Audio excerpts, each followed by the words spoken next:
y empezar. Ok.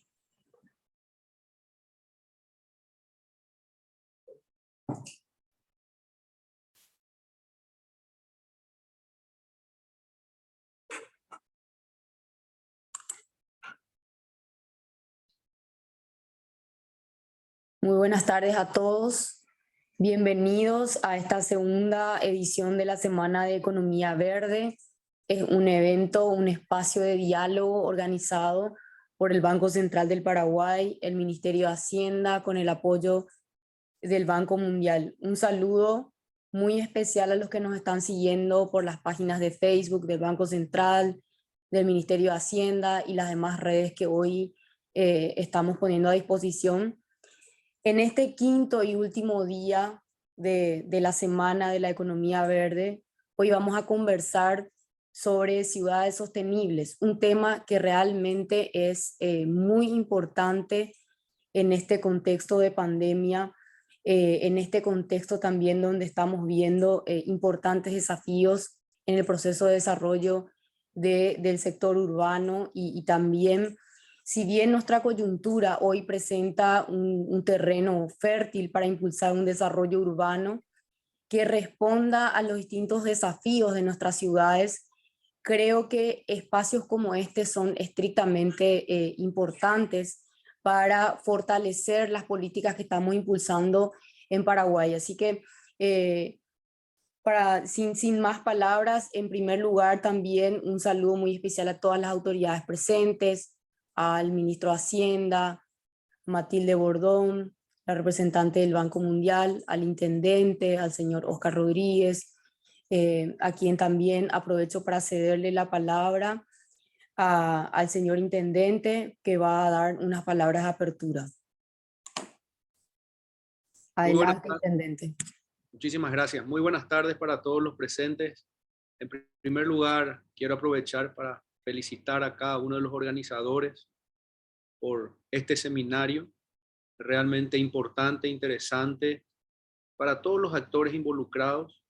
También aprovechar y mencionar y ratificar el compromiso de esta administración con una ciudad sostenible, verde, amigable y, por qué no decirlo, sustentable.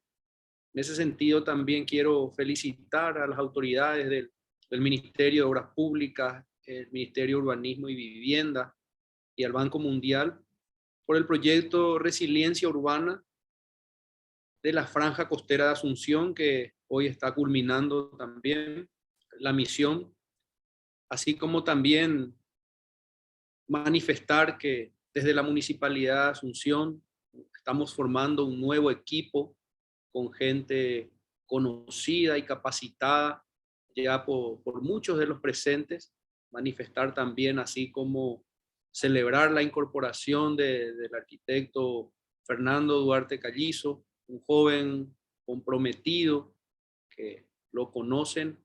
El día de hoy también estuvimos ya, como se diría en términos futboleros, firmando el pase de un joven arquitecto urbanista también que va a estar al frente de la Franja Costera, que es el arquitecto Daniel Jesús Pereira. Creo que lo conocen. Bueno, por demás está decir, volver a reiterar el compromiso con Asunción, con los ciudadanos y con cada una de las instituciones, y a su vez aprovechar para solicitar también a todos los actores involucrados que nos inmiscuyamos, que trabajemos en forma conjunta y coordinada, cada institución trabajando por su lado. Yo creo que no vamos a poder obtener el resultado que todos tenemos, más aún para nuestra ciudad, que es la capital de la República del Paraguay.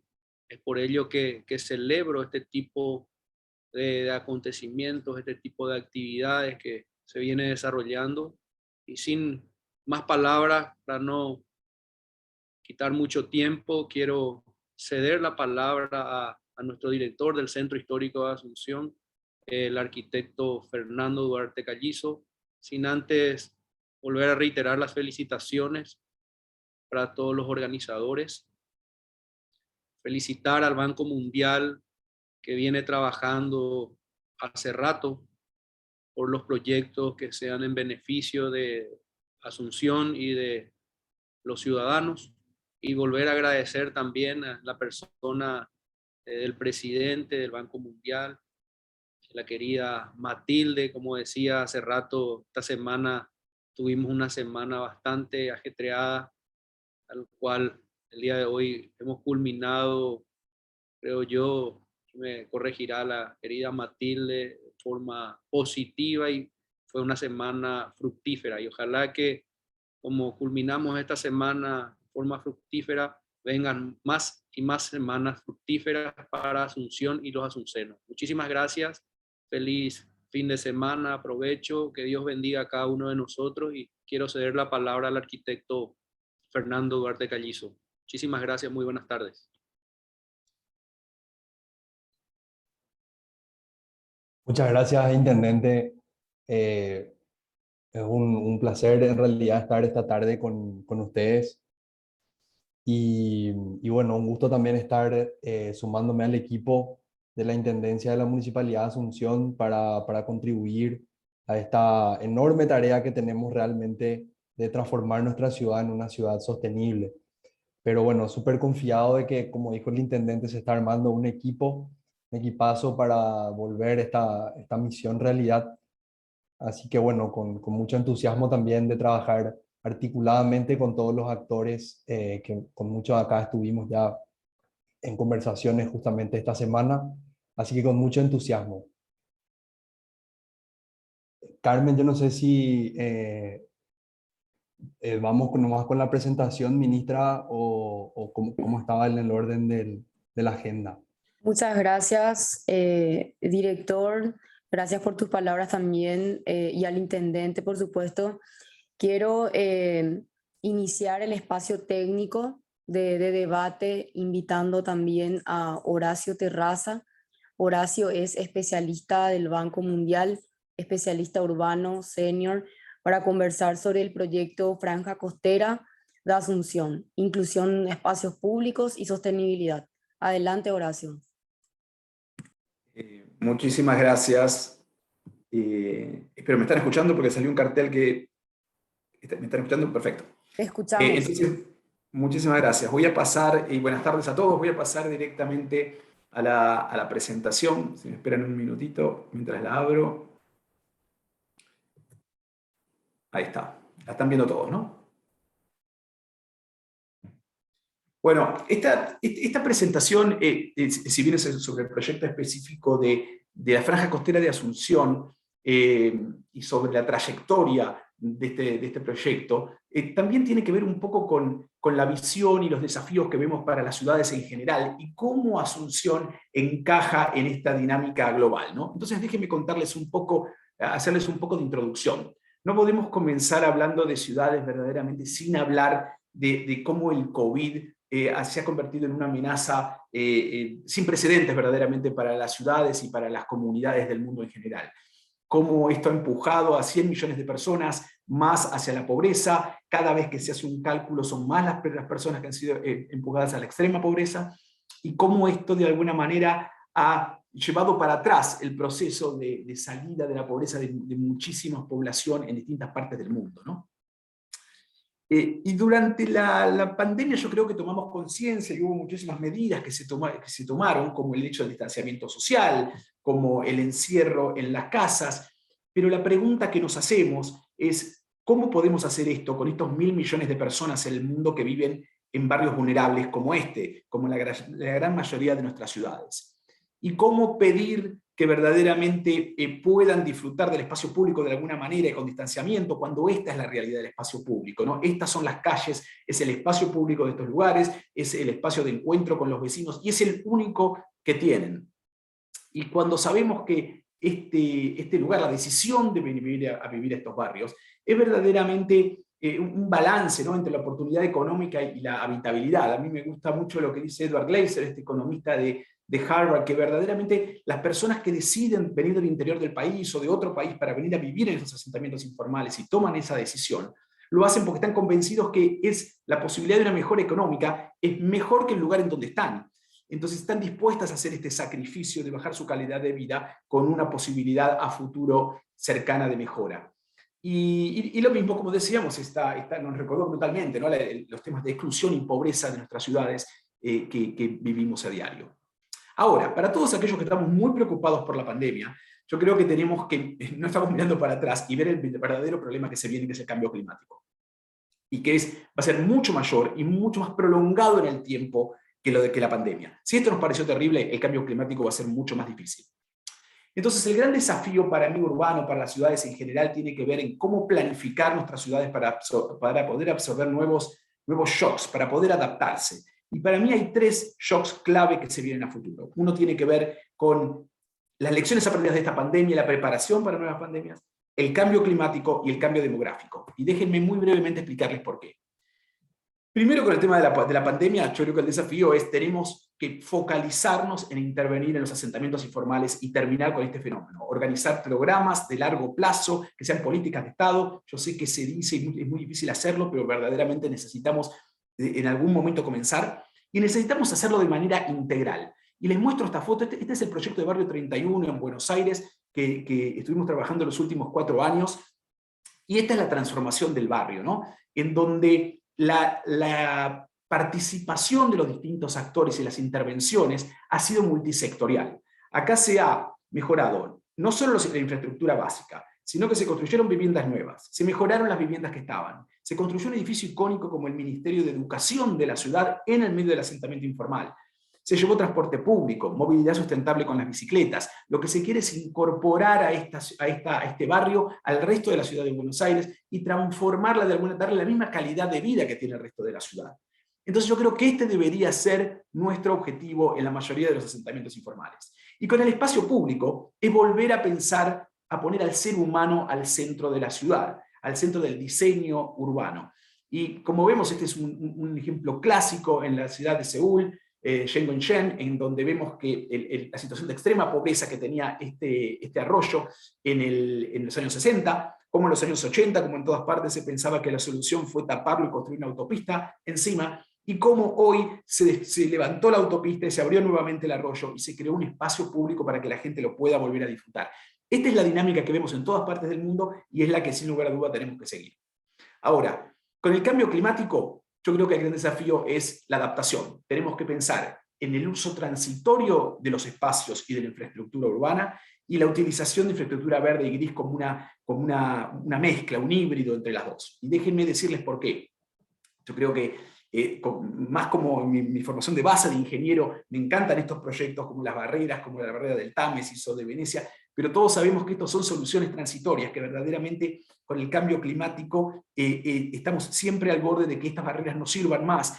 Pelear contra el agua no tiene mucho más sentido. Creo que la solución, y es algo que los holandeses han empezado hace 15 años, que es comenzar a pensar en basta de construir muros y cómo hacer espacio para el río, cómo dejar que el río se expanda en todas sus posibilidades y dejarlo trabajar. Y me parece que hay ejemplos muy importantes a nivel global, como son el Parque Centenario en Bangkok, que es en realidad, funciona como parque el 95% del tiempo, y un 5% del tiempo es verdaderamente un amortiguador hidráulico, ¿no? Lo que hace es absorbe el agua de tormenta de la ciudad. O el Parque Aranzadi en Pamplona, que lo hizo mi amigo Iñaki Alday, en donde también durante el 95% del tiempo funciona esta agricultura urbana, y durante unos días al año esto permite la inundación del espacio hasta que cesen las tormentas. Y lo mismo esta visión de regeneración y resiliencia de los frentes costeros, como vemos en muchas ciudades, como acá en la ciudad de donde estoy yo, en Washington, el frente del waterfront que se hizo nuevo, y que también funciona de la misma manera, es una barrera de protección y de la misma manera con infraestructura verde. También lo mismo en Singapur y lo mismo Ciudad Río en Barranquilla, en donde hay un híbrido entre infraestructura verde y infraestructura gris, con el fin de mejorar, de proteger a la ciudad, de crear espacio público y de alguna manera lograr mayor inclusión social, ¿no? Cuando nosotros hablamos de espacios públicos, lo que queremos es que la gente que no tiene buen acceso a espacio público en general lo pueda tener cerca de la casa, ¿no? Y esto es algo que en la ciudad muchas veces no lo pensamos, ¿no? Y por tercero, la demografía. ¿Qué es lo que está pasando en demografía? Las 3 grandes variables son migración, longevidad y fertilidad. ¿Y qué está pasando con esto? la tasa de crecimiento de población desde el año 50 a la fecha está bajando en muchísimos países del mundo, y desde los años 90 a la fecha en todos los países del mundo está bajando la tasa de crecimiento. No quiere decir que no crezca la población, es la tasa de crecimiento baja. Cada vez crece menos.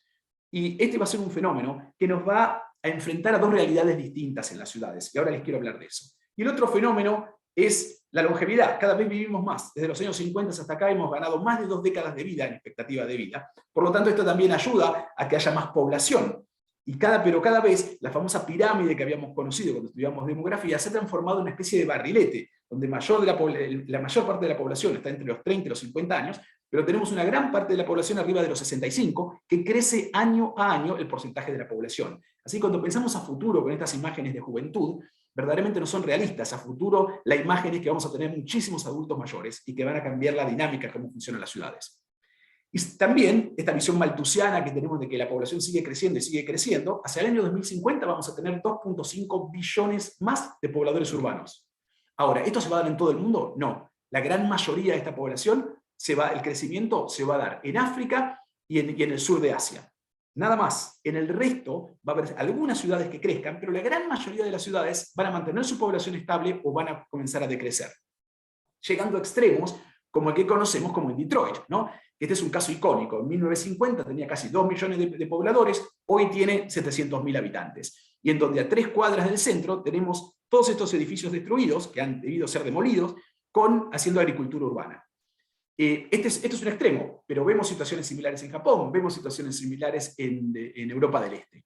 Latinoamérica va en esta dirección, no quizás en el caso extremo de Detroit, pero sí en el caso de que la gran mayoría de las ciudades van a dejar de crecer.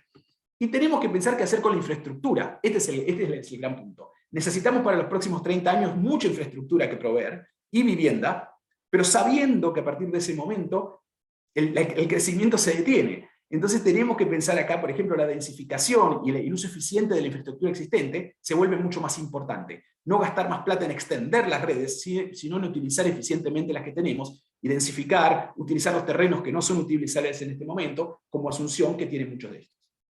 Bueno, y vayamos a Paraguay. Paraguay se está recuperando rápidamente de la pandemia, y por supuesto tiene estos espacios de pobreza importantes como tienen todo el resto de las ciudades, en donde tenemos 120.000 personas que habitan en la penumbra de inundación del río Paraguay, un 20% de la población de Asunción vive en asentamientos informales, y hemos llegado a tener 30.000 familias afectadas por los picos de inundaciones entre los años 14 y 19. Y vemos por el cambio climático esta variación, ¿no? Desde el año 2014 al 19 tenemos inundaciones pico, y en este año tenemos una bajada histórica del río Paraguay. Ahora, entonces, ¿cuál es la visión que queremos? ¿Cuál es este proyecto de la Franja Costera que viene en construcción desde hace 30 años? Es un proyecto que ha sido desarrollado por paraguayos desde hace muchísimo tiempo, y que la verdad tiene esta visión integral en una construcción de múltiples proyectos que hacen en sí una unidad para transformar la ciudad. ¿Y por qué transformar la ciudad? Y este es el gran mensaje que yo quiero dejar. Paraguay está creciendo, se ha convertido en una economía dinámica que ha crecido muchísimo en los últimos años, y que como tal el país necesita una capital con la misma calidad, necesita una ciudad que ofrezca no solo servicios básicos de calidad, pero que ofrezca servicios para poder atraer a los mejores talentos, para poder atraer a gente que venga a hacer negocios, para que la gente que quiera estudiar se quede en Asunción para hacerlo. Necesita una ciudad de calidad, y de calidad es infraestructura, son espacios públicos, es movilidad, son todos los aspectos urbanos. Y esta es la Asunción que sin lugar a duda todos queremos ver y en la cual se puede transformar. Para esto lo que hemos hecho es hemos revisado esta multiplicidad de proyectos pensados durante mucho tiempo en Asunción, hemos hecho una matriz de priorización teniendo distintos criterios, y cada color que ven acá es un proyecto distinto que se ha ido elaborando en el tiempo en la ciudad, y después de analizarlos hemos visto que esto estaba claramente alineado también con el frente al COVID-19 y la política de reactivación económica, ¿no? Como vemos los distintos ejes en inversión pública, en financiamiento para desarrollo y en protección social, y que también está alineado con los NDCs, ¿no? Con cuáles son los objetivos de cambio climático. De vuelta, el trabajo en áreas verdes, la mayor resiliencia a las inundaciones, utilización de soluciones basadas en la naturaleza, lo mismo que veníamos hablando a nivel global. Acá vemos cómo Asunción encaja en este discurso global. Y estos son los 4 proyectos priorizados para poder trabajar en esto y para pensar en esta asunción. Que de vuelta, son 4 en un marco de varios proyectos que ya están siendo ejecutados por el gobierno, por otras multilaterales, etc., ¿no? Esto es una parte del rompecabezas general para la transformación de Asunción. Y solo para comentarles brevemente de qué se tratan cada uno. El primero es el distrito ecoinclusivo, que lo que planifica es en un espacio de suelo existente, parte refulado y parte nueva que se tiene que refular, en donde se pueda hacer cuál es quizás el objetivo máximo, el deseo máximo de todos los urbanistas y arquitectos del mundo, es que podamos combinar vivienda social con vivienda del sector privado, ¿no? Que podamos tener ingresos mezclados verdaderamente. Y acá se va a construir 700 viviendas para familias que hoy viven en zonas de alta inundación en la costa, y que las podemos sacar de ese espacio y poder darles un lugar seguro donde vivir. Y esto se combina con que enfrente del distrito inclusivo existe el distrito digital, un proyecto que está siendo financiado por el BID, lo que le va a dar una dinámica a este espacio verdaderamente súper interesante, ¿no? De innovación. Es un proyecto en donde se espera el desarrollo de startups y nuevas empresas.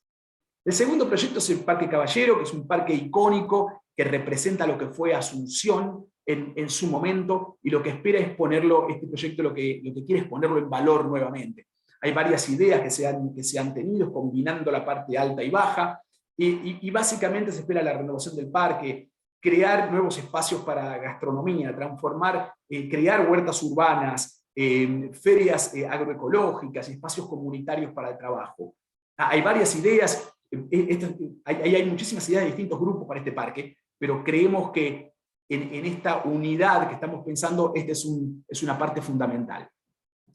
Lo mismo el corredor centro histórico, de vuelta, es cómo recuperamos, ponemos en valor el centro histórico de Asunción, ¿no? Y este eje que tenemos. Para esto hemos trabajado en 4 corredores: el corredor cívico, el dinámico, ecológico, y corredores catalizadores que tienen que ver con la unión de 3 plazas icónicas también en el centro de Asunción. Acá se ha pensado de vuelta en poner al centro del diseño urbano al ser humano, en hacer más áreas pedestres, en trabajar con infraestructura verde que pueda absorber de alguna manera cuando el agua de tormentas, que se pueda dar sombra a este espacio, que se pueda disfrutar del espacio público también en espacios para gastronomía, para bares, etcétera, por darle mucha mayor vida durante las 24 horas a este espacio.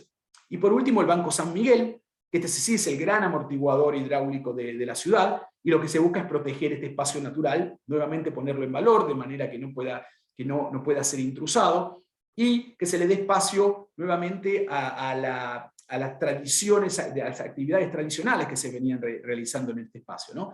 En donde se pueda hacer avistamiento de aves, donde se pueda de alguna manera regenerar los senderos que hoy existe, crear el parque temático de la pesca en la punta, con también establecimientos gastronómicos. Y esto tiene que ver con el turismo. Lo que queremos es que la gente, cuando vaya a Asunción, decida quedarse un día más para poder visitar estos lugares, ¿no? Y la gente que vaya a vivir, este sea el gran atractivo para que diga: yo acá tengo calidad de vida y acá es donde yo me quiero quedar a vivir por un tiempo, y esto le permite a mi familia disfrutar de la ciudad.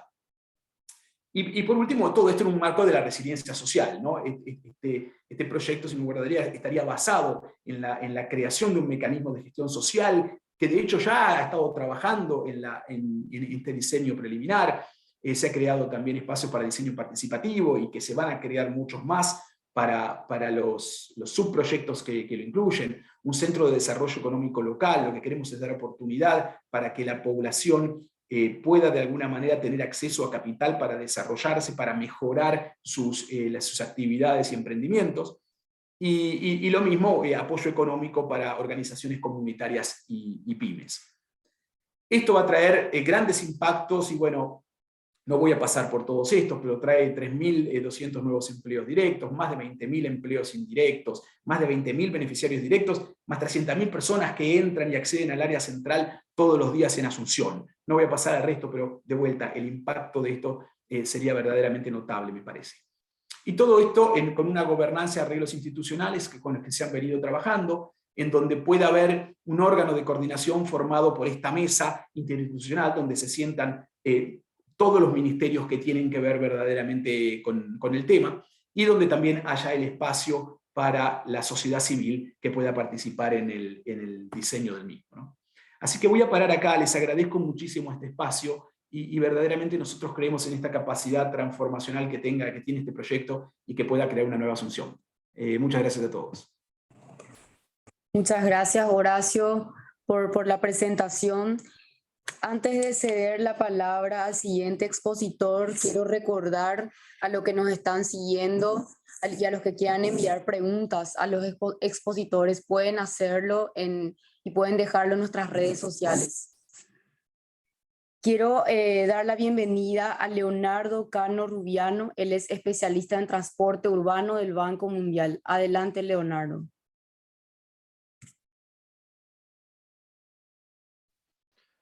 Muchísimas gracias. ¿Me escuchan bien? Sí, te escuchamos. Bueno, muchas gracias por el espacio. Voy a poner también mi presentación a proyectarla. Si me permiten un segundo.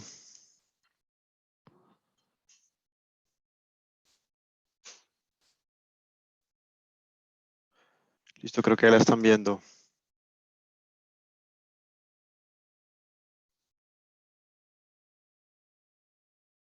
Muy bien. Bueno, pues gracias por el espacio, por la introducción que hace Horacio tan pertinente, las anotaciones que hizo sobre los impactos de COVID. Yo el día de hoy les vengo a hablar un poco de la transición energética en los sistemas de movilidad urbana, entendiendo que este es un componente que ha tomado una posición cada vez más central en las agendas de mejoramiento de los sistemas de transporte público en nuestra región, en particular entendiendo que en nuestra región muchos de los pasajeros que se mueven aún lo hacen en transporte público, digamos, tenemos una tasa de motorización baja, y quienes lo hacen en su mayoría lo hacen en buses, ¿no?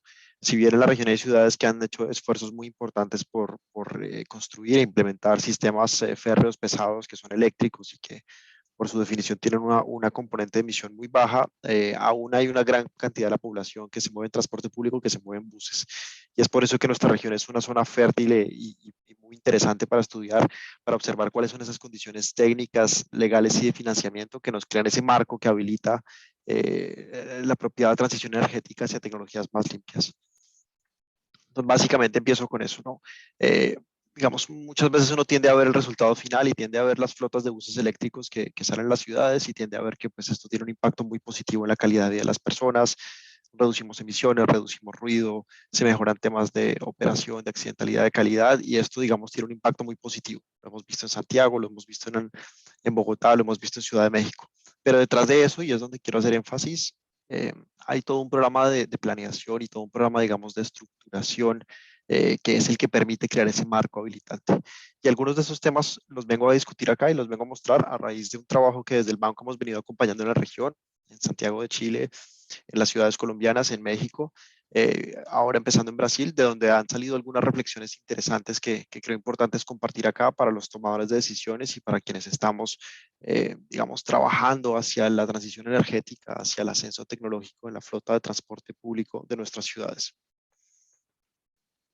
Empiezo por reconocer esto, quizás esto lo han visto muchísimo y en muchísimas presentaciones, pero realmente es el bastidor donde empezamos, y es, por un lado, señalar que Latinoamérica tiene una tasa de motorización baja si se le compara con las ciudades europeas o norteamericanas, incluso China, lo cual nos genera ya un campo donde hay una gran masa de usuarios de transporte público, lo que se traduce también en una matriz de movilización que es relativamente limpia o baja en energía si se compara con esos países con mayor motorización.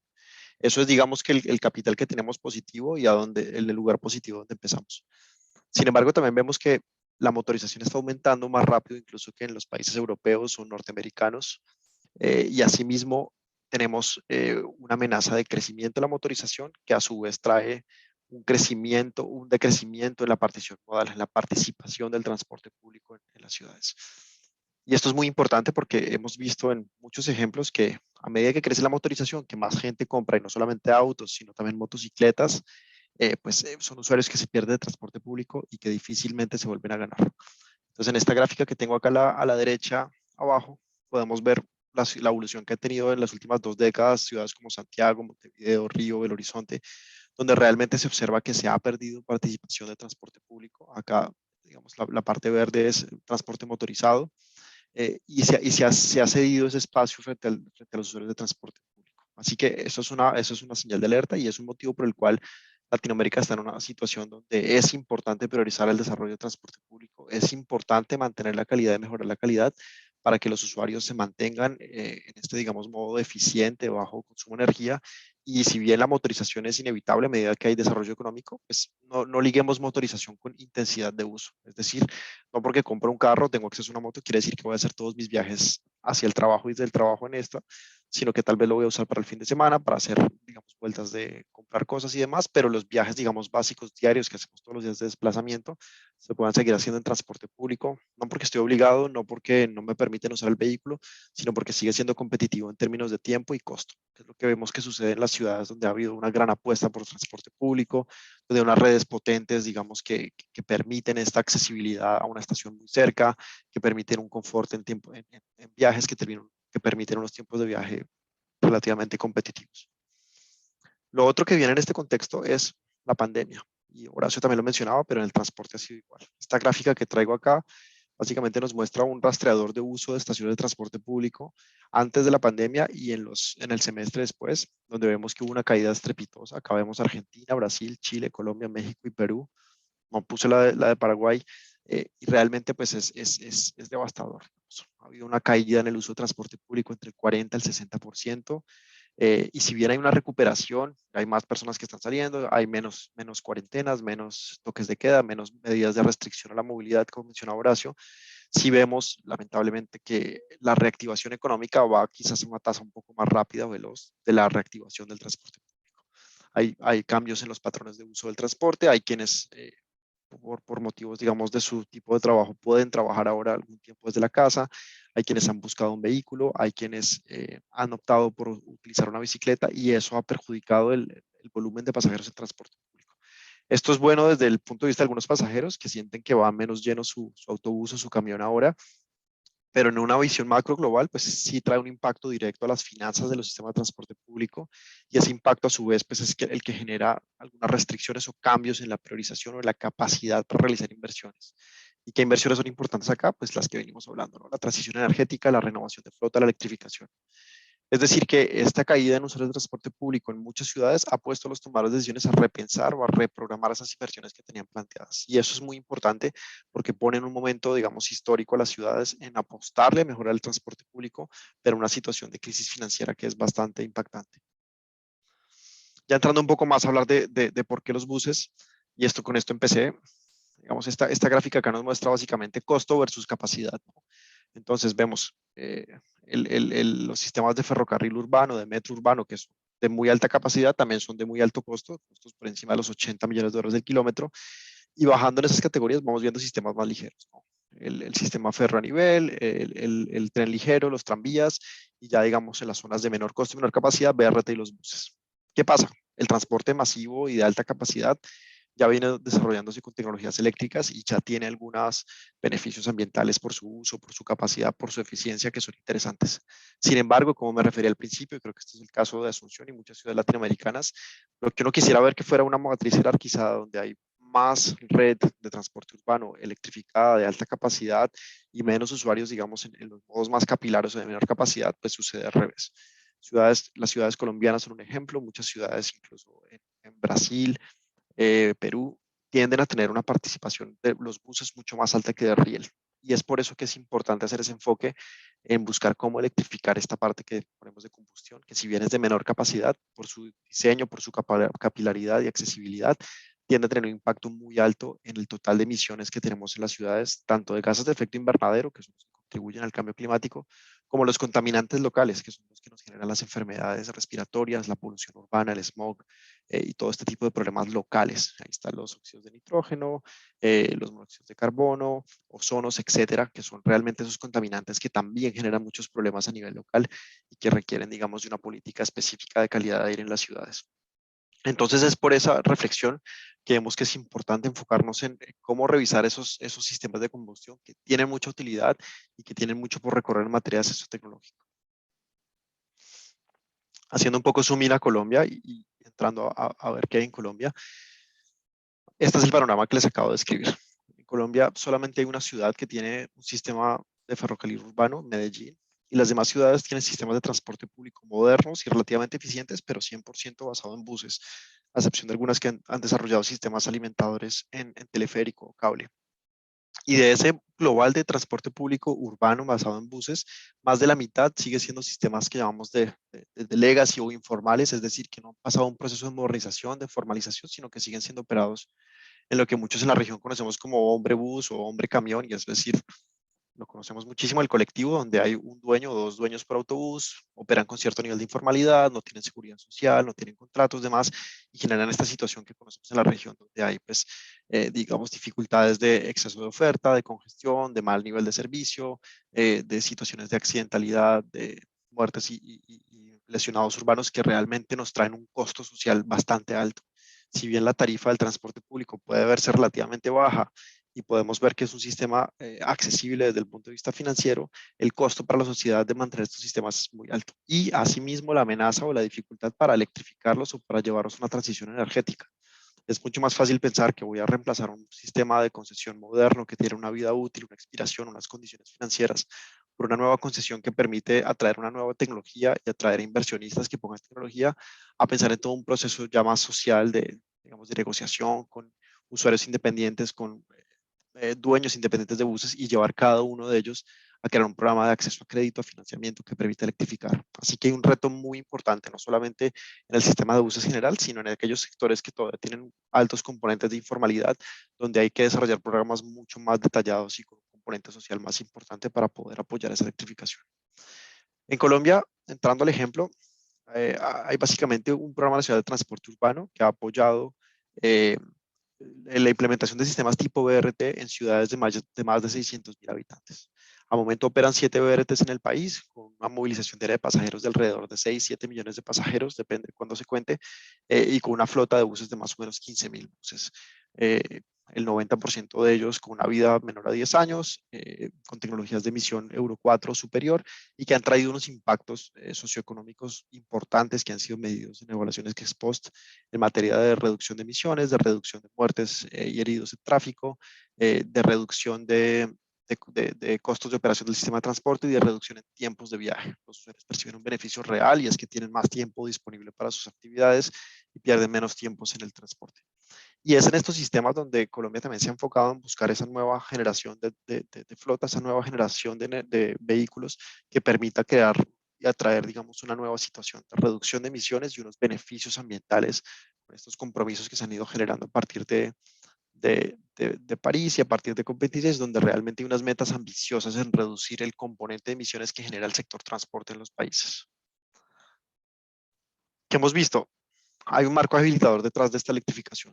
Para llegar al punto de inversiones en flotas eléctricas y para llegar al punto donde se puedan ver esos beneficios tangibles, pues hay un tema, digamos, de marco habilitante legal detrás de eso, y es básicamente generar esas condiciones que favorezcan y que generen incentivos, tanto financieros como técnicos y legales, para que las ciudades puedan estructurar procesos que atraigan estas tecnologías, bien sea mediante contratos con el sector privado, que es el modelo que prepondera en Colombia, como también en algunos casos modelos de inversión pública donde haya beneficios tributarios o beneficios, digamos, de exenciones para la incorporación de estos vehículos. Entonces acá en esta lámina pues quedarán en las memorias del evento, pues digamos, hay una serie de recopilación de leyes y medidas que en el gobierno de Colombia se han tomado para favorecer la penetración de tecnologías eléctricas en el sector de transporte urbano. Y acá hablamos de tecnologías de carga, de uso de espacio, digamos, de suelo, para permitir crear patios de recarga para vehículos, de establecimiento de incentivos tributarios para permitir que los vehículos eléctricos tengan una ventaja competitiva en materia de costo frente a los vehículos de diésel, y la autorización para que las ciudades puedan usar recursos públicos para adquirir flotas de transporte limpio. Así que es un conjunto de medidas que crea este marco habilitante, que es el que ha permitido a las ciudades y a los municipios emprender estos proyectos de ascenso tecnológico que traen los beneficios que esperamos. Básicamente, no me detengo acá, pero hicimos un estudio bajo este marco habilitante en Colombia para determinar cuáles son aquellos sistemas que tienen flotas, digamos, candidatas para ser reemplazadas y hemos determinado que hay un potencial de más o menos unos 1.000, 1.500 buses que pueden ser reemplazados por flota eléctrica hacia un horizonte de 2025, en los próximos 3, 4, 5 años. Y estos, como les mencionaba inicialmente, si pensamos que el tamaño de flota formal son más o menos 15.000 buses, pensar en renovar más o menos el 10% de estos vehículos, pues trae unos beneficios tangibles en cuestión de reducción de emisiones de CO2 y emisiones contaminantes locales que permiten perseguir unos objetivos ambiciosos de electrificación en este periodo de tiempo. ¿Qué vemos acá de todas formas? Digamos, esto no es un camino fácil, si bien hay un marco habilitante que se ha creado en materia de regulación, pues hay unos puntos importantes que siguen presentándose como barreras en las ciudades. Creo que hay unos temas importantes de bancabilidad, digamos, de hacer que los negocios que se planteen para poder traer flotas de operación de transporte público sean bancables, tengan unas condiciones de asignación de riesgos, de determinación de condiciones de operación, de incentivos, de proyecciones de demanda, de uso, de recaudo, que traigan unas condiciones favorables para que haya inversión sobre este sector. Hay unos componentes interesantes de fortalecimiento institucional y de fortalecimiento técnico en las entidades a cargo de estos procesos para que tengan entendimiento de cómo se adapta un sistema de transporte, qué cambios hay que hacer en el sistema de rutas y en general cuáles son como esas adaptaciones que hay que hacer en los sistemas convencionales para que puedan adaptarse y puedan usar vehículos eléctricos. Y esto es muy importante en la medida en que entendemos que los vehículos eléctricos no son 100% comparables con los vehículos convencionales en cuanto tienen otras condiciones como por ejemplo autonomía, potencia en pendiente, tiempos de carga, menores costos de mantenimiento, todo este tipo de cambios, digamos, en tecnología que requieren una adaptación y pensamiento distinto a cómo venimos operando los sistemas de transporte público. Así que creemos que uno de los retos más importantes que hemos encontrado para la introducción de tecnologías es poder hacer alianzas con el sector privado, que es quien más le ha apostado a esta electrificación en muchos casos, en el desarrollo de tecnologías y en el desarrollo de esquemas de operación, y poder generar esas condiciones contractuales de bancabilidad, de financiamiento, que sean favorables y que creen un clima, digamos, de inversión apropiado para que pueda haber esta inversión. Esto es uno de los esquemas, como reitero, en el modelo diésel que más ha dado resultado en la región, estas alianzas con el sector privado para la realización de concesiones. Y si bien hay ejemplos muy exitosos también de operación por manos del sector público, como ha pasado en Medellín, en Colombia, en ciudades mexicanas, en Brasil, sí es cierto que se han visto muchísimos beneficios desde el punto de vista presupuestal y fiscal en las ciudades para el desarrollo de estos modelos de concesión que minimizan la necesidad de inversión de recursos públicos y traen unos niveles de servicio interesantes e importantes a las ciudades en el sistema de transporte público. Entonces, básicamente, esto es un poco los hallazgos que tenemos acá. No voy a detenerme mucho tiempo, pero básicamente tenemos como dos grandes categorías de retos que hemos encontrado para permitir la electrificación del transporte masivo. Por un lado, los retos tecnológicos y financiamiento, que acabo de hablar. Es cierto que a este momento las tecnologías eléctricas de buses requieren una mayor inversión inicial, son más costosos, así como vemos en los coches privados, en los autos privados, que es más costoso comprar un vehículo 100% eléctrico en este momento que un vehículo convencional, sucede similar en el caso de los autobuses. Y es por eso que hay que tener en consideración que hay un CAPEX inicial más importante que requiere de una consideración. Asimismo, es mucho más complejo la inversión ahora en infraestructura de recarga, cargadores, espacios para carga, la construcción asociada para mantener sistemas seguros, a lo que se puede ver convencionalmente con una estación de una gasolinera. También considerar que un bus se tarda en promedio unos 14 minutos en llenar su tanque con diésel, mientras que un sistema de carga rápida puede requerir al menos de 2 o 3 horas para dar una carga completa a un bus que tiene una autonomía de 280 kilómetros. Así que acá el análisis, lo que llamamos el costo total de operación, el TCO, es lo que hemos usado como esa variable para entender cómo se compara comprar y operar un bus diésel en un periodo de 10 años con comprar y operar un bus eléctrico por un periodo equivalente, teniendo en cuenta menores costos de mantenimiento, mayores costos de inversión, inversión en infraestructura de recarga, cambios de baterías al año 7, este tipo de cosas que ya hemos oído mucho en estos foros de electromovilidad, pero que son importantes poner sobre una misma tabla para poder hacer comparables los dos negocios de invertir en tecnologías convencionales o diésel o tecnologías eléctricas. Así que esto es muy importante. Y por otro lado, también mencionamos en materia tecnológica el acceso a suelo, a predios que estén habilitados y que estén bien ubicados, donde se puedan construir estas zonas de garaje o de depósito para estos autobuses para que puedan hacerse su mantenimiento y su recarga. Esto es más visto en las ciudades como un problema más que un beneficio, porque son lugares que en el mundo diésel son ruidosos, son contaminantes, tienen olores y usualmente las ciudades buscan apartar o alejar estos espacios de infraestructura de recarga. ¿Qué pasa? Con el mundo eléctrico da la posibilidad de que este suelo no solamente sirva para el transporte público, para mejorar su eficiencia y sus costos, sino que también se piense en un espacio para esa renovación urbana. Hemos visto que esto ya ha venido sucediendo muchísimo con los puntos los patios de trenes en muchas ciudades. El tema de Hudson Yards en Nueva York es el ejemplo de moda. Y también hemos visto que asimismo, dado que los vehículos eléctricos tienen estos beneficios en materia de cero ruido y mucho menos contaminación, olor y ruido, reitero, el desarrollo del suelo alrededor de estas estaciones tiene un potencial mucho más interesante que lo que se tenía con los modelos en diésel. Y ya pasando a la columna de la derecha, hablo de los retos jurídicos y bancabilidad, que se los mencioné algunos. En muchos sistemas se había pensado originalmente que los ingresos por tarifa tenían que ser equivalentes a los costos de operación. Y esto es lo que llamábamos anteriormente la autosostenibilidad. ¿Qué pasa? Hemos visto que si queremos un transporte público de calidad, una flota nueva, una flota de bajas emisiones, una flota que ojalá tenga Wi-Fi, que tenga servicios, digamos, de comodidad a bordo, que mantenga unos niveles de ocupación aceptables, esto tiene un costo y un valor, ¿no? Mantener en seguridad privada, en seguridad social a los conductores, mantener todo un esquema, digamos, de beneficios para todo el personal que trabaja, tiene un costo. Y es por eso que pensar de esa autosostenibilidad es una cosa que ya vemos más del pasado y ahora se habla de la sostenibilidad. Y es decir, que la suma entre ingresos por tarifa y otros ingresos sea equivalente a esos costos de operación. Y balancear esa ecuación, buscar qué otras fuentes de ingreso hay, buscar cómo comprometer presupuestos públicos, que en algunos casos llamamos subsidios, pero que en realidad son una estabilización a esa ecuación de costos e ingresos, es algo importante e interesante a revisar si se quiere buscar un transporte de mejor calidad. Igualmente sucede digamos, con los temas de asignación de riesgos, ¿no? En algunos sistemas se ha pensado que el sector privado, por ejemplo, tiene que llevar los riesgos de cambio tecnológico, de demanda. Ahora con COVID vimos la caída de ingresos y esto tiende a generar complicaciones cuando se quiere buscar un modelo de financiamiento que permita hacer una inversión en vehículos y tener un modelo estable de concesión, un modelo estable de operación en unos 10, 15 años. Entonces, ¿qué ha venido pasando? Y ya con esto estoy cerrando.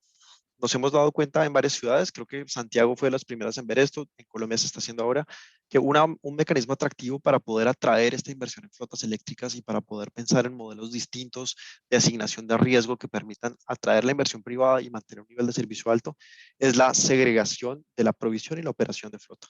¿Qué pasa? Tradicionalmente hacíamos una concesión donde hacíamos una licitación pública y se pedía a un mismo concesionario o empresa que comprara y operara los buses por un periodo de 10 años. Era un matrimonio de 10 años donde podía haber dificultades financieras, donde podía haber difíciles compromisos de parte de esa empresa y donde los niveles de servicio del transporte se veían en algunos casos afectados. Ahora hemos visto que se puede separar esos dos contratos, uno de provisión, donde se atrae pues, unos fondos de capital que son especialistas en poner esa flota, y otros fondos y otras compañías de operación donde realmente tienen una mucho menos inversión en capital, unos periodos más cortos de contrato y pueden hacer un trabajo mucho más eficiente y menor intensivo en capital para hacer esa operación. Acá en esta lámina les muestro modelos que se han ido experimentando, han dado resultados positivos y hemos visto que en la región quizás este es uno de los modelos que se va a empezar a imponer en distintos sistemas de transporte en los próximos 10 años. Ya empezamos, como dije, en Colombia, Santiago, viene Brasil, hay otras ciudades muy interesadas en México viéndolo. Entonces, para cerrar, y esta es la última lámina, creo que estoy a tiempo, las recomendaciones que generamos acá para facilitar la implementación de flotas eléctricas. Entonces, la primera es el desarrollo de mecanismos habilitadores, y ya lo hablamos, ¿no? Es un tema de evaluación de mecanismos de remuneración, es un tema de apoyo legal y financiero a los sistemas, es un tema de poner en el centro la bancabilidad de estos sistemas, y por último, considerar estos esquemas nuevos que hemos propuesto, donde se separa la provisión de la operación. Segundo, un soporte tecnológico. En esto no invertí mucho tiempo. Yo creo que muchos de los que han estado acá, que han participado en foros de movilidad eléctrica, conocen de la importancia de hacer estas capacitaciones y entender cómo se ve el transporte público cuando opera con flota eléctrica, ¿no? Un tema de evaluaciones de rutas, de patios, autonomía, digamos, todo este lenguaje muy técnico, pero que es igualmente importante para asegurar que haya viabilidad en estos proyectos. Y finalmente, la estructura de adquisición.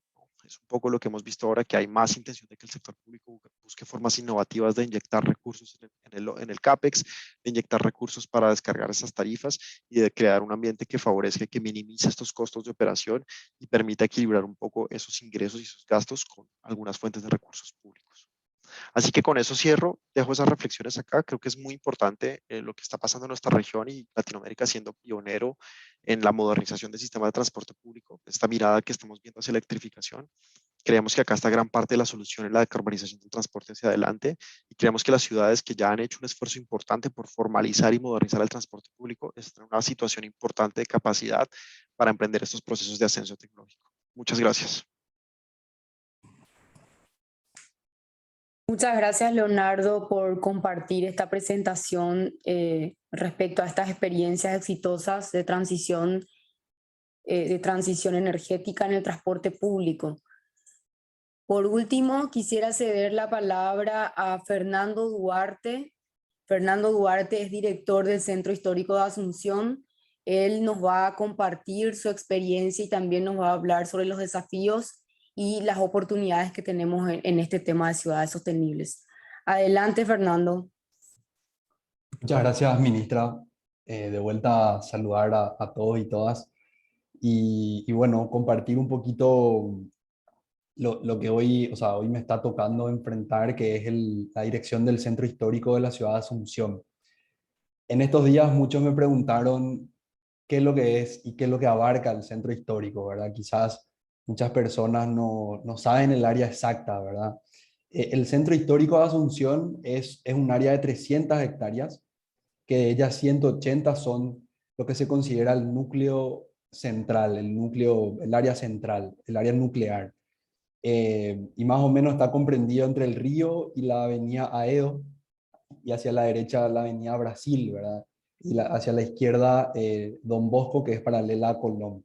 Y ya después tenemos el área de amortiguamiento, que suman unas 120 hectáreas más, que hacen un poco a una zona de transición justamente del centro para afuera de la ciudad. Si uno entra en el sentido contrario, va viendo que justamente fue la primera área de expansión del centro histórico y encuentra justamente algunas edificaciones, algunas viviendas todavía de valor histórico patrimonial, ¿verdad? Entonces, esta área es el área donde se formó la nación, donde empezó la República del Paraguay, inclusive los primeros asentamientos de la colonia se establecieron desde acá, desde la capital. Entonces su importancia es muy relevante para el país y lógicamente concentra a muchísimo del acervo patrimonial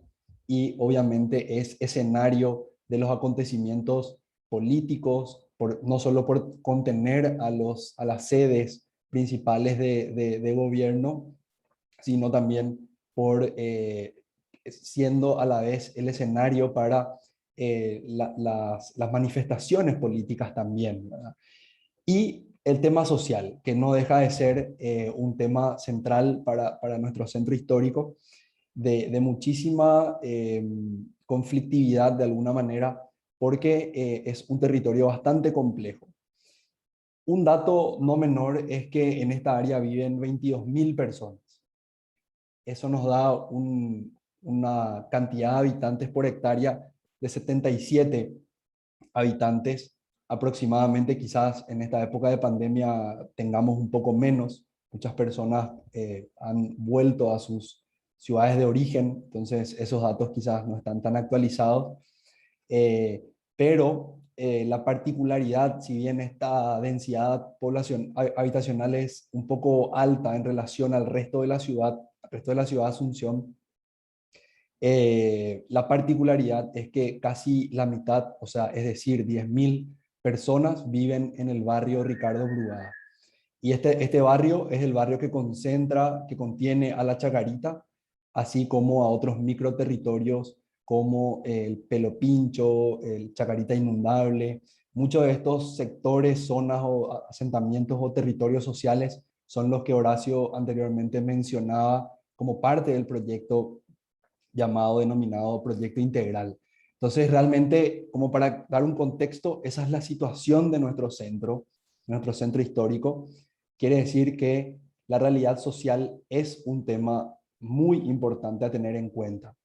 Y en ese sentido, el resto del centro también cuenta con una serie de desafíos muy importantes, ¿verdad? Porque al ser la sede, al ser el escenario de las sedes, el asentamiento de las oficinas de gobierno, esto hace que muchos de los funcionarios que trabajan en las oficinas de gobierno abandonen el centro al final del día, ¿verdad? Entonces esto hace que la dinámica durante la noche sea un poco desfavorable para lo que es la sostenibilidad de alguna manera y la seguridad. Entonces, son algunos de los desafíos, además que la presión también que ejerce esta cantidad de población que ingresa al centro de nuestra ciudad día por día en lo que tiene que ver con residuos, con transporte, ¿verdad? Con los autos. Sabemos que en Paraguay la movilidad propia ha venido ganando mucho territorio, en detrimento justamente del transporte público. Entonces esto de nuevo viene a ser un desafío también para nuestro centro histórico, ¿verdad? Inclusive uno a partir de las 8, prácticamente 7:30, 8 de la noche, ya no consigue transporte público o consigue quizás en un periodo de tiempo muy distanciado, lo que hace muy poco factible ocupar el transporte público en horas de la noche, ¿verdad? Entonces, realmente son muchos los desafíos que tiene nuestro centro, ¿verdad? Pero quizás no me quiero detener mucho ahí porque, bueno, muchos de los que están aquí viven la realidad del centro, conocen, y muchos de los que están escuchando seguro también ya son conscientes y viven quizás inclusive estas problemáticas, ¿verdad? Ahora, ¿cómo podemos justamente empezar a cambiar esta situación? ¿Qué oportunidades tenemos, digamos, para revertir esta situación? Y creo que una de las principales oportunidades es, por un lado, es el valor patrimonial que tiene esta área, ¿verdad? Que habiendo sido la cuna de la nación, contiene a un gran catálogo y un gran número de edificios patrimoniales que son de relevancia histórica para la nación. Entonces, ese por un lado. Luego, el paisaje también es un patrimonio, porque el río, de alguna manera, en esta parte de la ciudad, cobra un protagonismo muy importante y hace que hayan ciertos lugares de la ciudad que realmente son muy privilegiados para contemplar y tener justamente esa vista o ese paisaje de fondo, lo que de alguna manera también debemos de poner en agenda y de alguna manera incentivar a que eso sea realmente aprovechado como un beneficio o como un diferencial frente a otras áreas de la ciudad. De alguna manera esta relación con el río está empezando a cambiar. Por muchísimo tiempo le hemos dado la espalda al río, pero con algunas obras quizás estamos en esta última década, quizás inclusive es muy reciente, pero estamos encaminando hacia justamente, y eso no tenemos que perder de vista, ¿verdad? Eh, y luego, bueno, finalmente el espacio público viene a ser una oportunidad también muy relevante para el centro por justamente por esta densidad habitacional que existe, ¿verdad? Necesitamos potenciar los espacios públicos que tenemos. Hay algunos que son de carácter más de parque, o sea, tienen una categoría diferencial y justamente están en las cabeceras de lo que se conoce como centro histórico del Parque Caballero, que también está dentro del proyecto, por tal la importancia que tiene este parque para el centro es fundamental, y por la otra cabecera el Parque La Solidaridad, que también, ¿verdad? Que está en la cabecera y tiene realmente una ubicación privilegiada de la ciudad, está justamente en el vértice de lo que es la ciudad de Asunción. Entonces, de alguna manera el espacio público debe también ser una prioridad y debe ser aprovechado como oportunidad. Y no solamente aquellos que son más de carácter tipo parque, sino las plazas y las mismas calles, ¿verdad? Al final este es el escenario donde se desarrolla la vida y donde podemos con actividades y con la ocupación de las personas en estos espacios podemos realmente de alguna manera recuperar si es que garantizamos que las personas puedan aprovechar ese espacio. Y por último, quizás otra oportunidad que ya viene más en el ámbito de los proyectos que podamos llegar a tener, que puedan dinamizar o catalizar un poco lo que es el centro histórico, tiene que ver con ciertos programas que nosotros podamos incentivar a que empiecen a ocurrir en el centro, como instalar universidades, mercados, ferias y centros gastronómicos, ¿verdad? Facilitando también incentivando y facilitando la inversión del sector privado para que se empiece a dinamizar y sobre todo a lo que decía anteriormente, ocupar el espacio y tener más gente habitando el centro, viviendo el centro y recorriendo el centro. Esto sin dudas va a ser virtuoso para que empiecen a generarse, digamos, otras dinámicas diferentes a los que tenemos hoy.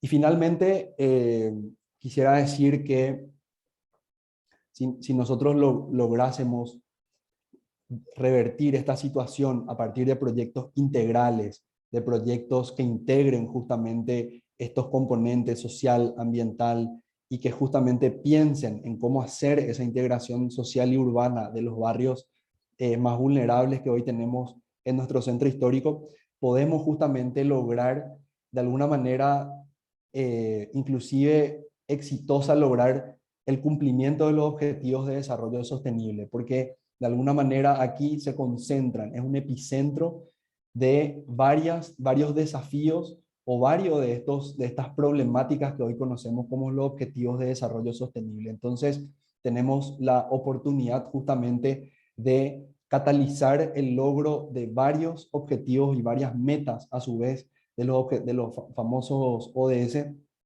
si es que logramos de alguna manera priorizar a estas comunidades y a esta área de la ciudad, vamos a poder justamente lograr esta ciudad, vamos a poder acercarnos a una ciudad más sostenible. Y por último, me gustaría así como dejar algunas definiciones que a mí me gusta de ciudades sostenibles o ciudades exitosas, porque para hacer un poco un resumen de alguna manera todo esto que yo particularmente veo como oportunidad para el centro. Para mí, una ciudad exitosa, una ciudad sostenible es la que garantiza la diversidad de usos. Esto en el centro nosotros de alguna manera ya tenemos. Entonces tenemos que seguir potenciando a que eso ocurra. Por otro lado, las ciudades exitosas y sostenibles son las que promueven medios masivos y alternativos de movilidad. Esto es sin duda un gran desafío. Las que tienen la suficiente densidad habitacional para hacer aflorar el comercio, y sobre todo el comercio que está en planta baja, el comercio que está a nivel del suelo, que hace que justamente promueva esa vida en la calle, ¿verdad? Por otro lado, las ciudades en las que abundan justamente los comercios en primer nivel. Y por otro lado, el quinto punto que para mí es que me gusta mucho es que se promueva el tránsito peatonal generando seguridad ciudadana. Sin dudas para mí, cuando hablamos de inseguridad, siempre apuntamos mucho a lo que es la presencia de la fuerza pública o de la policía. Pero la urbanista canadiense Jane Jacobs decía que los ojos en la calle, o sea, más personas en la calle, muchas veces es la mejor manera de evitar o reducir justamente la inseguridad. Entonces, cuando hablamos de seguridad, a mí me gusta pensar en seguridad ciudadana. La presencia de gente en los espacios hace que sean mucho menos las oportunidades para delinquir o robar. Y obviamente esto debe ir acompañado, sin dudas, de la mano con infraestructura y presencia policial. Entonces, sin duda me gustaría ver un centro más peatonal. Entonces, bueno, eso solamente para compartir algunas ideas y promover también el debate. Muchas gracias. Muchas gracias, Fernando, por la excelente presentación. Por último, y para ir cerrando, abrimos un espacio de preguntas y respuestas. Quisiéramos empezar en primer lugar con Horacio. En honor al tiempo de todos, vamos a hacer una pregunta por expositor y empezando con Horacio, que él nos estuvo explicando y presentando el proyecto Franja Costera de Asunción. Horacio, hablaste muy bien del esquema de gestión y de las implicancias en la coordinación entre el sector público, el sector privado, hablando del sector público un poco gobierno central, el municipio de Asunción, y más que nada teniendo en cuenta también la complejidad de estas intervenciones que conlleva en cuanto a su proceso de implementación.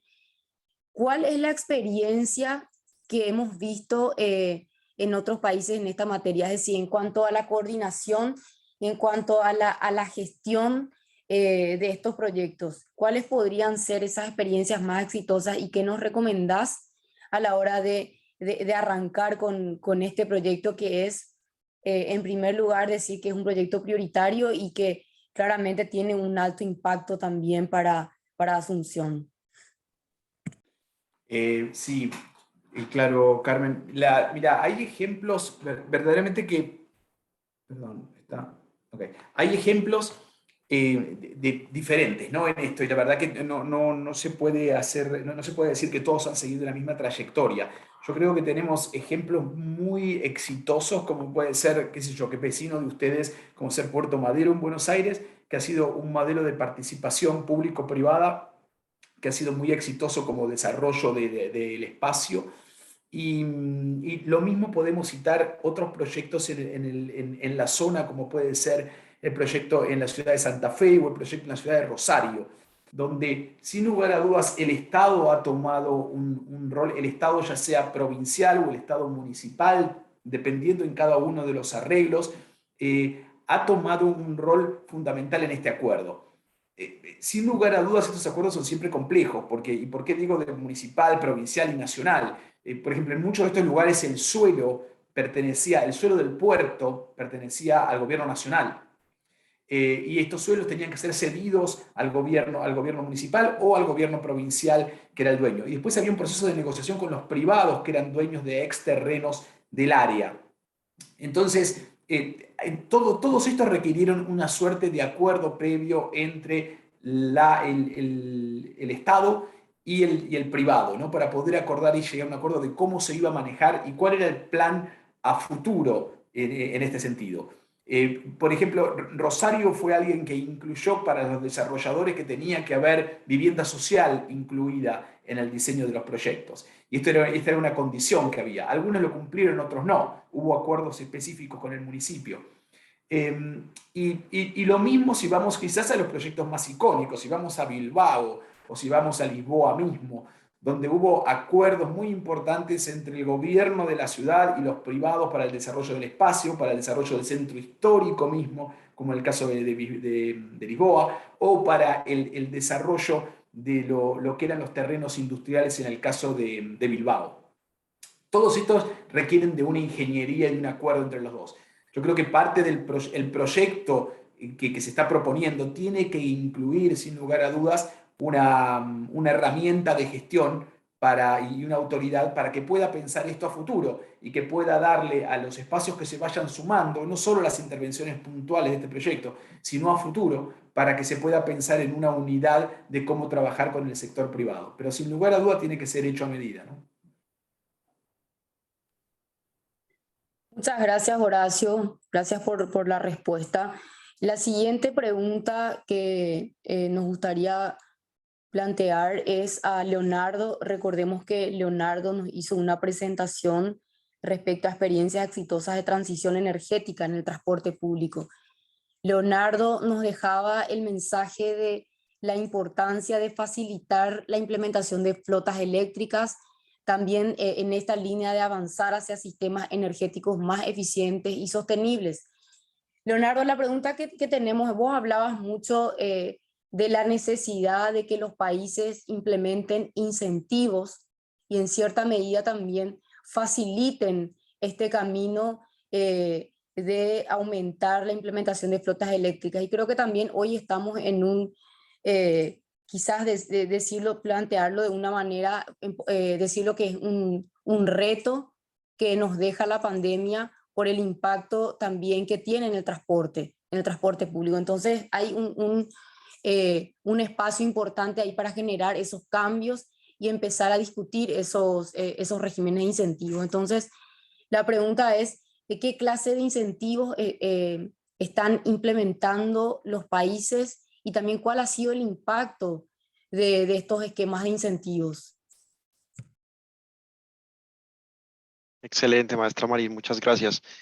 Sí, creo que esto es entendible cuando se habla de un marco de, digamos, de cobrar por quien se beneficia paga, ¿no? Y acá tal vez se puede volver un poco de teoría económica la discusión, pero sí creo que es importante entender cómo se puede en las ciudades corregir, digamos, esos externalidades que generamos algunos por nuestra forma de movilizarnos o por las elecciones que hacemos y buscar que quien se beneficia por ese tipo de cosas o quien genere alguna externalidad la pueda pagar.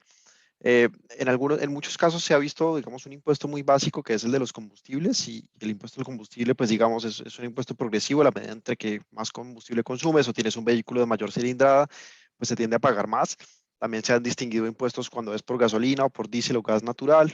Digamos, hay algunos países donde han favorecido menores impuestos a gas natural o a diésel, entendiendo que pues, el diésel es usado para temas de carga y que el gas natural es considerado una tecnología más limpia que la diésel o la de gasolina para efectos urbanos, ¿no? Entonces creo que es un tema de entender eso.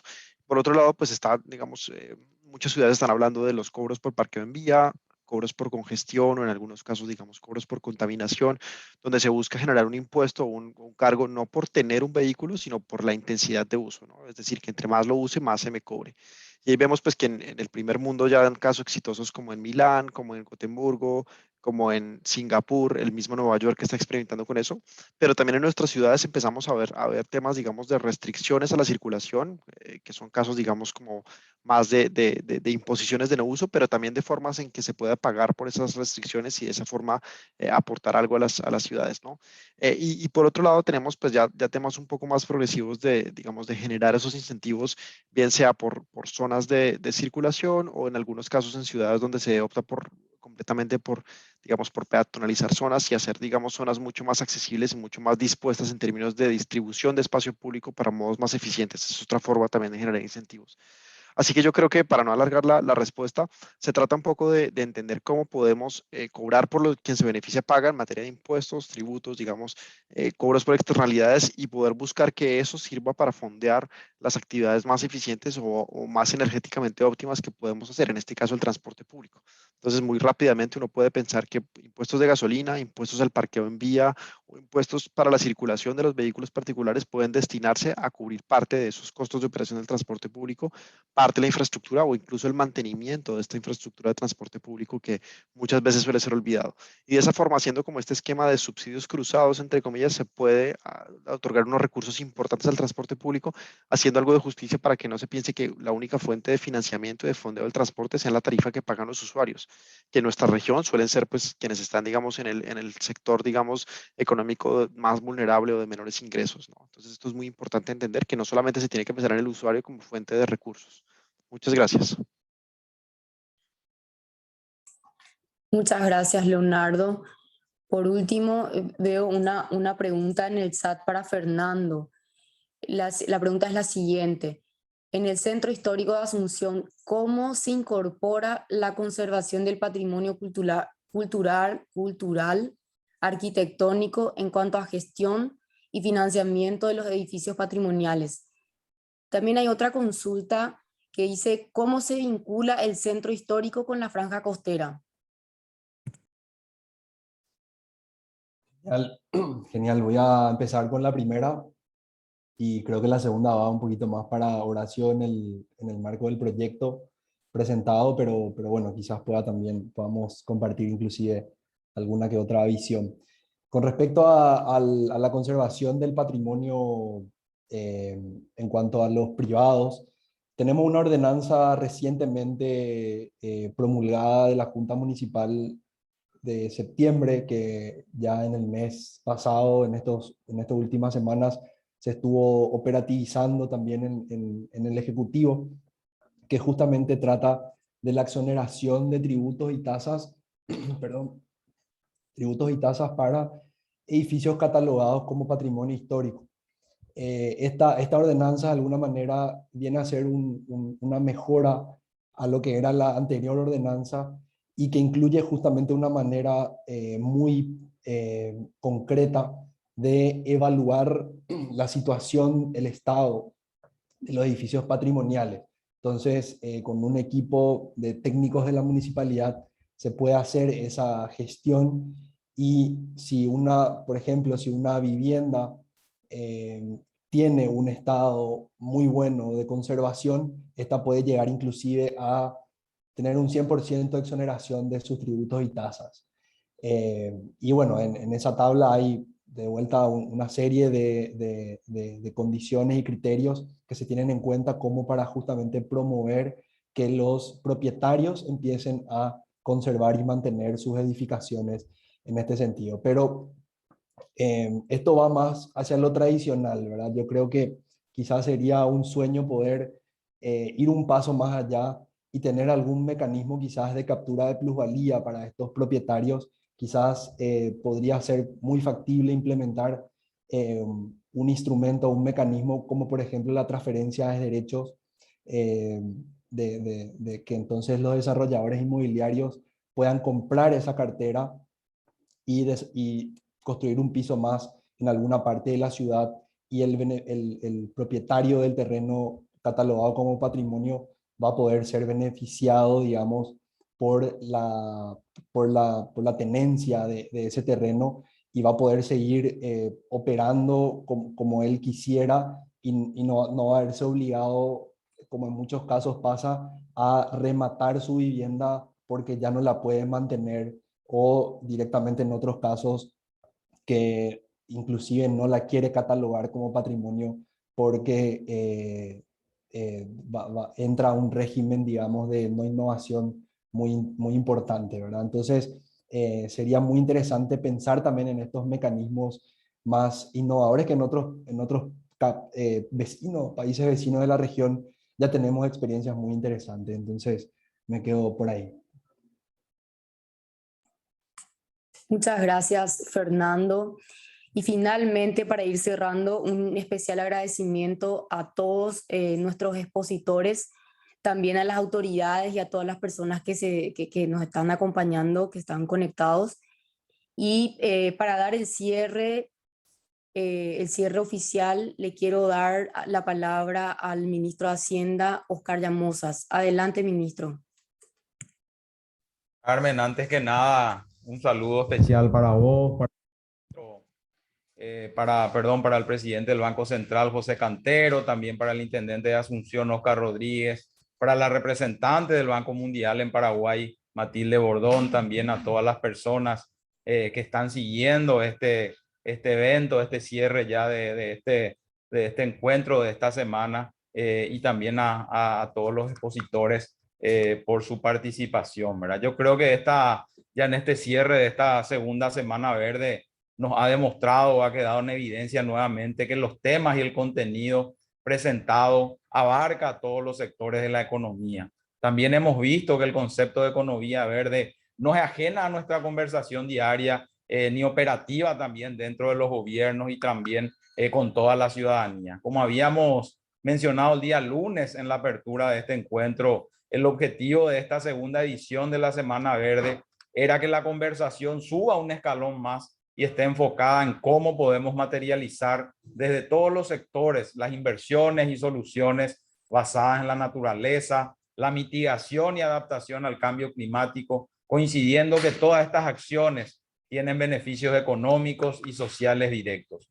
Creo que este objetivo fue logrado ya que hemos escuchado de iniciativas e ideas de financiación para la promoción de la descarbonización del sector energético, la promoción de eficiencias en el sector productivo primario, tomando la adaptación como eje conductor, así como la promoción del ecoturismo, las cadenas de valor sostenible, el uso adecuado de los recursos hídricos y las plantaciones forestales como herramientas de mitigación, adaptación y crecimiento económico.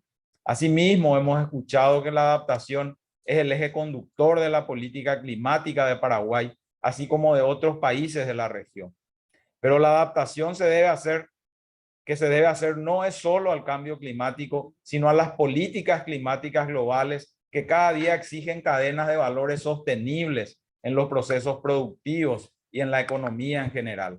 Para mejorar nuestras eficiencias en todos los sectores, debemos apostar a nuevas tecnologías como ser la electromovilidad, mejores procesos de monitoreo y control, la promoción de cadenas de valores que contemplen la economía circular y el uso de la reforestación como promotor del uso sostenible de nuestros recursos naturales. A todo esto se le debe agregar, obviamente, políticas fiscales conducentes a inversiones del sector privado y el direccionamiento de las inversiones públicas a proyectos que promuevan la economía verde. Quiero finalizar mi participación agradeciendo de nuevo a todos los expositores y a los panelistas que han participado de esta semana aportando conocimientos, ideas y propuestas de gran valor. Y un especial agradecimiento y también las felicitaciones al presidente del Banco Central y a todo su equipo por el liderazgo en la organización, como asimismo a Matilde Bordón y en su persona al Banco Mundial por el apoyo continuo que da el banco a nuestro país en todos estos temas. Así que muchísimas gracias a todos y espero que esta semana haya sido de provecho para todos. Muchas gracias. Muchas gracias, ministro. Un saludo muy especial también a la representante residente del Banco Mundial. Adelante, Matilde. Bueno, muchas gracias, ministra, sobre todo por la moderación de este último día de la Semana de Crecimiento Verde.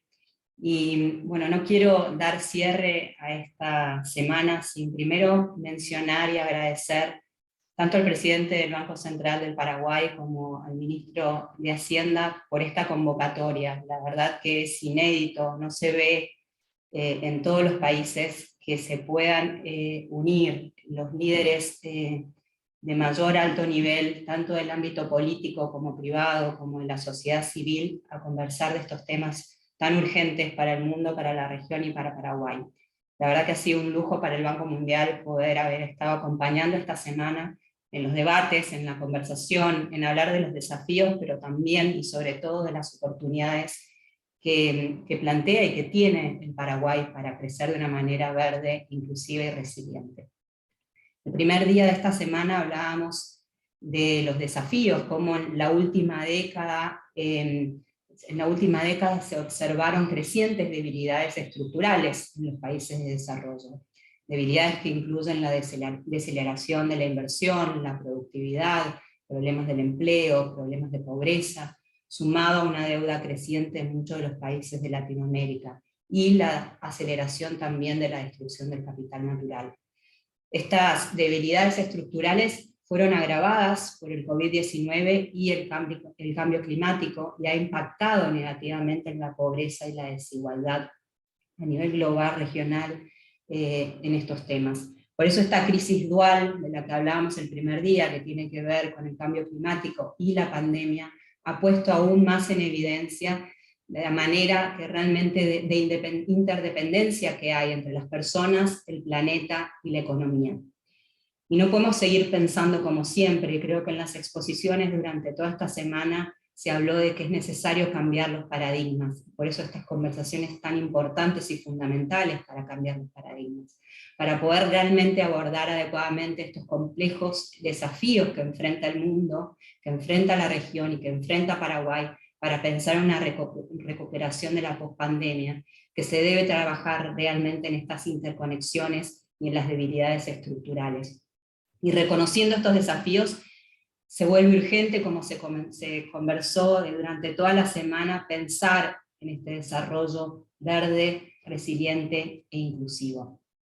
Durante la semana hablamos de los desafíos que tiene aparejada esta transición hacia una economía más verde, pero principalmente de las enormes oportunidades que presenta Paraguay para convertirse entre los países líderes de la región en llevar adelante esta agenda y esta transición. Vimos experiencias el primer día del rol de las instituciones gubernamentales en esta agenda, incluidos los ministerios de Hacienda, los bancos centrales, en las políticas de desarrollar políticas económicas que generen mayor resiliencia climática. Vimos ejemplos tanto internacionales como locales de que existe la posibilidad de aumentar la productividad de la tierra, generando más puestos de trabajo y el PIB en sectores de uso de la tierra. Hablamos también de cuánto crecimiento puede generar la inversión en sectores verdes. Hablamos de la agricultura ecológica y cómo esta puede mejorar la resiliencia, pero también aumentar la participación en el mercado laboral y en la competitividad de los países. Hablamos de la gran riqueza que tiene el Paraguay en términos de su biodiversidad, su bono demográfico y su riqueza cultural, y el potencial del sector turismo como un sector de desarrollo sostenible en la protección del capital natural, pero también en la creación del empleo y la inclusión de las comunidades más vulnerables, entre ellas las comunidades indígenas. Hablamos sobre el rol fundamental y el enorme potencial que tiene el sector forestal y la planificación de las ciudades sostenibles en el día de hoy, en la inclusión social y también en la recuperación económica post-pandemia. Hablamos también de cómo la reducción de la contaminación y el cambio a una economía circular puede apoyar el crecimiento de la industria y los servicios, mejorar la productividad laboral, reducir los daños del capital físico, mejorar la eficiencia de los usos de recursos y también la calidad del capital humano y la competitividad. Y me gustaría dar un especial énfasis en afirmar que la inclusión y la equidad no pueden estar alejados cuando hablamos de crecimiento verde, y esto se vio en todas las presentaciones que se hicieron durante la semana. Un crecimiento verde solo puede estar dado también por la resiliencia, pero la inclusión, y la importancia de que esta transición hacia una economía verde sea una transición justa. Habrá cambios y es clave que los frutos de esta transición se distribuyen de manera uniforme.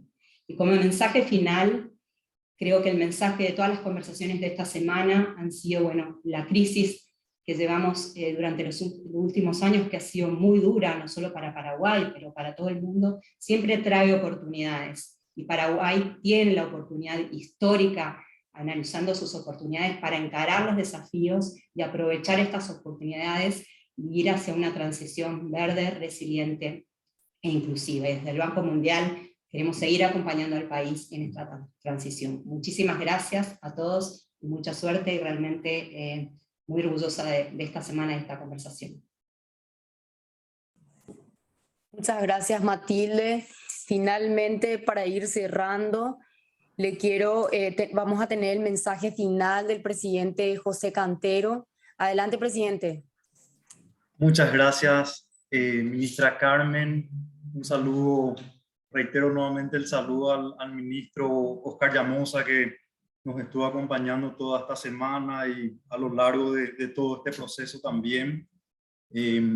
Cordial saludo a Matilde, que en este proceso ya de 2 años ha sido una aliada para pensar, para soñar y para analizar todo el potencial de Paraguay. Le veo también al intendente que sigue acompañando, así que un saludo a Oscar Rodríguez y a todos los que hoy participaron. Esta no es un cierre el que estoy haciendo, porque este encuentro va a cobrar vida a través de múltiples acciones, múltiples actividades. Algunas ya están en curso y otras van a ir naciendo desde este foro con este rejuvenecimiento de nuevas ideas, de nuevas propuestas, de miradas, de experiencias desde otros países. Creo que como mensaje, quizás 2 mensajes claros. Matilde ya hizo una recopilación de toda la importancia de esta gran jornada que tuvimos. Creo que fuimos testigos que el país tiene un potencial muy grande, que el abanico de oportunidades es muy extenso en el sector forestal, turismo, en ciudades verdes, en la cultura, en la energía, en transporte, en esa nueva economía que tenemos que transformar. Estamos dando el primer paso en esta década, en una década que presenta ya sus dificultades, que ingresamos ya con un gran choque. Y creo que al debatir esto de abanico de oportunidades, nos da una esperanza muy alentadora de que nuestro país va a poder seguir capitalizando estas oportunidades para encarar este desafío en esta década que se presenta desafiante y, como vimos, cargadas de oportunidades. También este foro evidencia de forma muy palpable la construcción de consenso que existe en nuestro país sobre la necesidad de transformar nuestra economía hacia una más sostenible. El hecho de que en este foro hayan participado gran parte de los ministros, de representantes de distintas instituciones del sector público, también de los gremios de empresarios, de inversionistas, de jóvenes que también aspiran hacia este cambio, que estuvo también nutrido por especialistas, por representantes de ONG. Creo que demarca que este consenso está cobrando fuerza, está internalizado, está siendo cada vez más fortalecido y apunta nos proyecta hacia un camino que va a representar oportunidades en lo económico, en lo social, en lo cultural, y va a permitir que nuestro país pueda, además de capitalizar estas oportunidades, ser más resilientes ante estas amenazas.